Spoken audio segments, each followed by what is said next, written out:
নমস্কাৰ স্বাগতম জনাইছোঁ আজি অন্য এটা ভিডিঅ'লৈ আশা কৰোঁ সকলোৱে ভালদৰে পঢ়া শুনা কৰি আছে আৰু ভালদৰে পঢ়া শুনা নকৰিলে এক্সাম বেয়া হৈ যাব আপোনালোকে গম পাইছেই বহুত হিউজ মানে 11 লাখ 12 লাখ 18 লাখ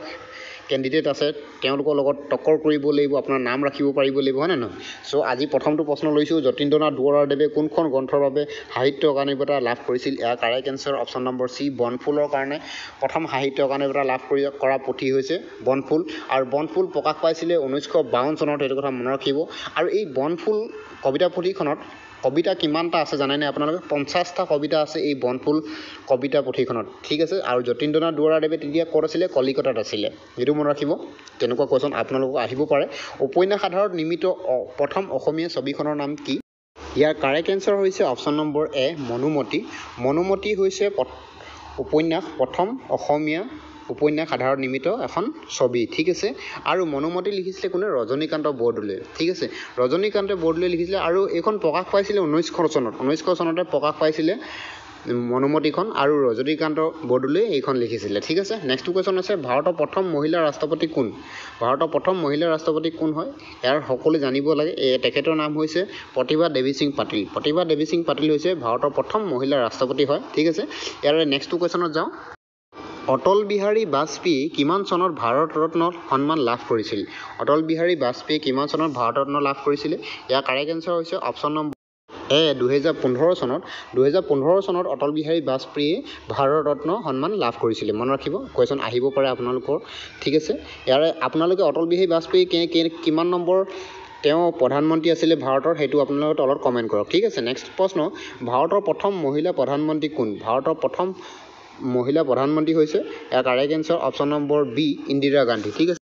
এতিয়া ইন্দিৰা গান্ধী বা কোন আছিল আপোনালোকে জানেনে ইন্দিৰা গান্ধী আছিল ভাৰতৰ প্ৰধানমন্ত্ৰী জৱাহৰলাল নেহৰুৰ জীয়ৰী ঠিক আছে জৱাহৰলাল নেহৰুৰ জীয়ৰী আছিল আৰু ইন্দিৰা গান্ধীক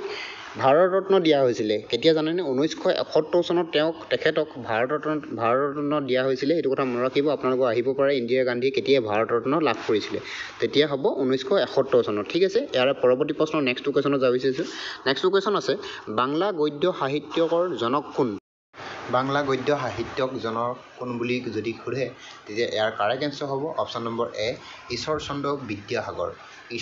বিদ্যাসাগৰক বাংলা গদ্য সাহিত্যক জনক বুলি জনা যায় ঠিক আছে ইয়াৰ পৰৱৰ্তী প্ৰশ্ন ভাৰতীয় জাতীয় কংগ্ৰেছৰ প্ৰতিষ্ঠাতা হৈছে অপচন নম্বৰ সি এলেন অক্টেভিয়ান হিউম হৈছে জাতীয় কংগ্ৰেছৰ প্ৰতিষ্ঠাতা 1985 চনৰ 28 ডিচেম্বৰত প্ৰতিষ্ঠা হৈছিল ভাৰতীয় জাতীয় কংগ্ৰেছ নেক্সট কোৱেশ্চন অভিজ্ঞানম শকুন্তলম কাৰ ৰচনা ইয়াৰ correct answer option number D কালিদাসে কি ৰচনা কৰিছিলে অভিজ্ঞানম শকুন্তলম ঠিক আছে আৰু কালিদাসৰ কেইবাখনো বুক আছে আপোনালোকে মনত ৰাখি যাব কোনোবা এখন সুধি দিব পাৰে আপোনালোকক ঠিক আছে ইয়াৰ পৰৱৰ্তী প্ৰশ্ন সীমান্ত গান্ধী নামেৰে খ্যাত ব্যক্তিজন কোন হৈছে অপচন নম্বৰ কিতাপ ভিতৰত বি খান আবুল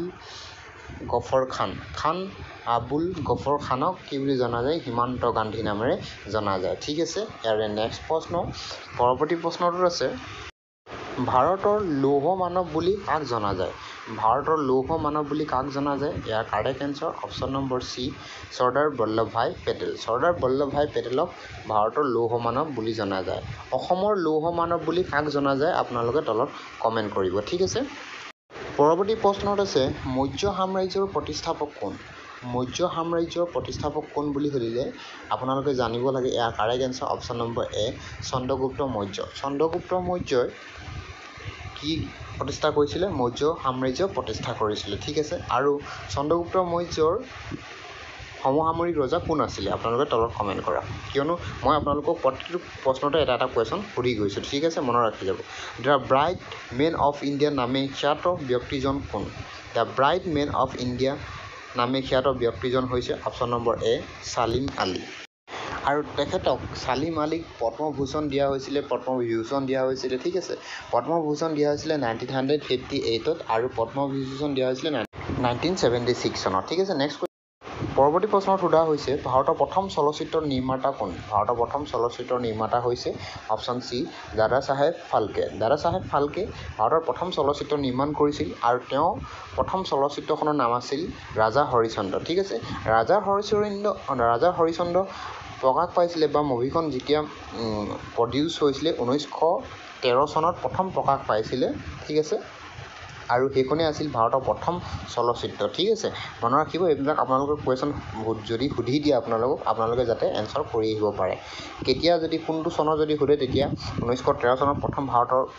মুভি আছিলে সেই মুভিখনৰ নাম আছিলে ৰাজা হৰিশ্চন্দ্ৰ ঠিক আছে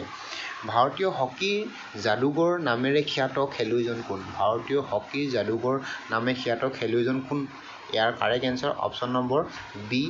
ধ্যান চান্দ ঠিক আছে ধ্যান চান্দ হৈছে ভাৰতৰ হকীৰ যাদুকৰ নামেৰে তেখেতক জনা যায় ঠিক আছে ইয়াৰ পৰৱৰ্তী প্ৰশ্নৰ নেক্সট কুৱেশ্যন আছে ৰাষ্ট্ৰসংঘৰ সাধাৰণ সভাৰ প্ৰথম মহিলা অধ্যক্ষ কোন ইয়াৰ কাৰেক্ট এনচাৰ অপশ্যন নম্বৰ এ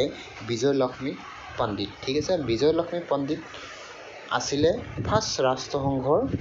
সাধাৰণ সভাৰ মহিলা অধ্যক্ষ ঠিক আছে আৰু তেওঁ থাৰ্ড গভৰ্ণৰ আছিল মহাৰাষ্ট্ৰ ৰাজ্যৰ ঠিক আছে এইটো মনত ৰাখিব আৰু তেখেত বেছিভাগ জেলতে থাকিল সেইখিনি কথাও আপোনাৰ মনত ৰাখিব তেওঁ হিষ্ট্ৰীৰ বিষয়ে পঢ়িব তেতিয়ালৈকে আপোনালোকে গম পাব স্বাধীন ভাৰতৰ প্ৰথম ৰাষ্ট্ৰপতি কোন আছিল স্বাধীন ভাৰতৰ প্ৰথম ৰাষ্ট্ৰপতি আছিল option number B Rajendra Prasad ঠিক আছে ৰাজেন্দ্ৰ প্ৰসাদ আছিল স্বাধীন ভাৰতৰ প্ৰথম ৰাষ্ট্ৰপতি ৰাজেন্দ্ৰ প্ৰসাদৰ বিষয়ে আপোনালোকে চাই যাব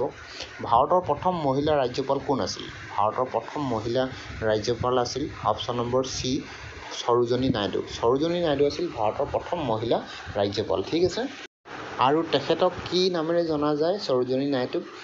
নাইট এংগল গাৰ্ল বুলিও তেখেতক জনা যায় ঠিক আছে সেইটো মনত ৰাখিব আৰু সৰোজিনী নাইডু ক'ৰ প্ৰথম ৰাজ্যপাল হৈছিলে কোনখন ৰাজ্যৰ ৰাজ্যপাল হৈছিলে সেইটো আপোনালোকে তলত কমেণ্ট কৰক সৰোজিনী নাইডুৱে কোনখন ৰাজ্যৰ ৰাজ্যপাল হৈছিলে ঠিক আছে চকৰি ফেটি বুৰঞ্জী কোনে লিখিছিল অপশ্যন নম্বৰ কেইটাৰ ভিতৰত অপশ্যন নম্বৰ এ নুমলী বৰগোহাঁই কি লিখিছিলে চকৰি ফেটি বুৰঞ্জী লিখিছিলে ঠিক আছে ইয়াত বৰগোহাঁই বুঢ়াগোহাঁই থাকিব আপোনালোকে কনফিউজ নহ'ব কোনটো গ্ৰহক পুৱতি তৰা বা সন্ধ্যা তৰা বুলি কোৱা হয় ইয়াৰ correct answer option number C শুক্ৰ গ্ৰহক ঠিক আছে শুক্ৰ গ্ৰহক কি বুলি জানো আমি পুৱতি তৰা বা সন্ধ্যা তৰা বুলি জানো ঠিক আছে আৰু পৰৱৰ্তী প্ৰশ্ন আটাইতকৈ বেগী গ্ৰহ কোনটো বুলি ক'লে ইয়াৰ অপশ্যনকেইটাৰ ভিতৰত ইয়াৰ কাৰেক্ট এনচাৰ হ'ব অপশ্যন নম্বৰ এ বুধ গ্ৰহ হৈছে আটাইতকৈ বেগী গ্ৰহ ঠিক আছে ইয়াৰ পৰৱৰ্তী প্ৰশ্ন নেক্সট কুৱেশ্যনত আছে ভাৰতত কম্পিউটাৰ সেৱা কেতিয়াৰ পৰা আৰম্ভ হয় ইয়াৰ কাৰেক্ট এনচাৰ অপশ্যন ডি 1966 নহয় 1955 হ'ব লাগিছিলে মোৰ টাইপিঙত এইটো মিষ্টেক হ'ল আপোনালোকে শুদ্ধ কৰি ল'ব 1955ত কম্পিউটাৰ সেৱা আৰম্ভ হৈছিলে ঠিক আছে আৰু প্ৰথম ৱৰ্ল্ডত হৈছিলে 14 ফেব্ৰুৱাৰী 1947 ইমানতে হ'ব আপোনালোকে এবাৰ ভালদৰে চাই ল'ব ঠিক আছে GCS পদ্ধতিত দূৰত্বৰ একক কি ইয়াৰ কাৰেক্ট এনচাৰ ছেমি মানে চেণ্টিমিটাৰ ঠিক আছে নেক্সট কুৱেশ্যন কুশল কোঁৱৰক কিমান চনত ফাঁচি দিয়া হৈছিল কুশল কোঁৱৰক ফাঁচি দিয়া হৈছিলে অপশ্যন নম্বৰ চি ইয়াৰ কাৰেক্ট এনচাৰ 1934 চনৰ 15 জুন তাৰিখে কুশল কোঁৱৰক ফাঁচি দিয়া হৈছিলে ঠিক আছে ব্ৰিটিছ চৰকাৰে ফাঁচি দিছিলে ইয়াৰে পৰৱৰ্তী প্ৰশ্ন নেক্সট কুৱেশ্যন কালিৰাম মেধি কিমান চনত অসম সাহিত্য সভাৰ সভাপতি হৈছিল ইয়াৰ correct answer option number B 1919 চনত তেওঁ অসম সাহিত্য সভাৰ সভাপতি হৈছিলে সেই সাহিত্য সভাখন হৈছিলে বৰপেটাত ঠিক আছে মনত ৰাখিব আৰু 3 নম্বৰ আছিলে কালিৰাম মেধিয়ে 3rd নম্বৰ সভাপতি আছিলে অসম সাহিত্য সভাৰ সভাপতি ঠিক আছে নেক্সট কুৱেশ্যন মোৰ যে কিমান হেঁপাহ পুথিখনৰ বাবে কোনে সাহিত্য অকাডেমি বঁটা লাভ কৰিছিল কোনে লিখিছিল সেইটো আপোনালোকে গম পাই যাব অপশ্যন নম্বৰ এ ইয়াৰ কাৰেক্ট এনচাৰ কেশৱ মহন্ত ডাঙৰীয়াই মোৰ যে কিমান হেঁপাহ পুথিখনৰ বাবে তেওঁ সাহিত্য অকাডেমি বঁটা লাভ কৰিছিলে ঠিক আছে পৰৱৰ্তী প্ৰশ্ন নেক্সট কুৱেশ্যনলৈ যাইছোঁ আপোনালোকে চাই যাব বহুত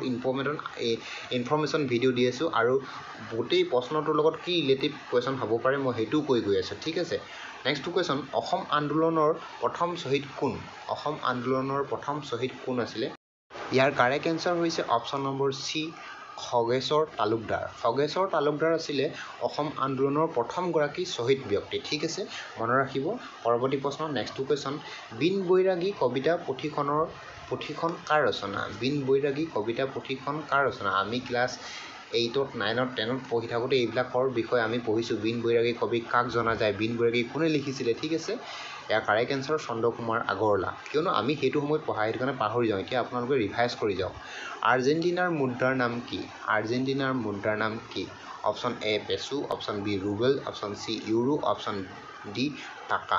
ৰুবেল ৰুছিয়াৰ হয় টাকাটো বাংলাদেশৰ হয় আৰু ইউৰোটো জানি আপোনালোকে ক'ৰ হয় ইয়াৰ কাৰেক্ট এনচাৰ পেছু অপশ্যন নম্বৰ এ ঠিক আছে বাংলাদেশৰ মুদ্ৰাৰ নাম কি আপোনালোকে জানে বাংলাদেশৰ মুদ্ৰাৰ নাম অপশ্যন ডি ঢাকা ঠিক আছে আজিলৈ ভিডিঅ'টো ইমানতে সামৰিছোঁ যদি আপোনালোকৰ ভিডিঅ'টো ভাল লাগিছে তেতিয়াহ'লে লাইক কৰি লওক ছাবস্ক্ৰাইব কৰি লওক আহি থকা ভৱিষ্যত আৰু ভিডিঅ' আপোনালোকে পাই থাকিব থেংক ইউ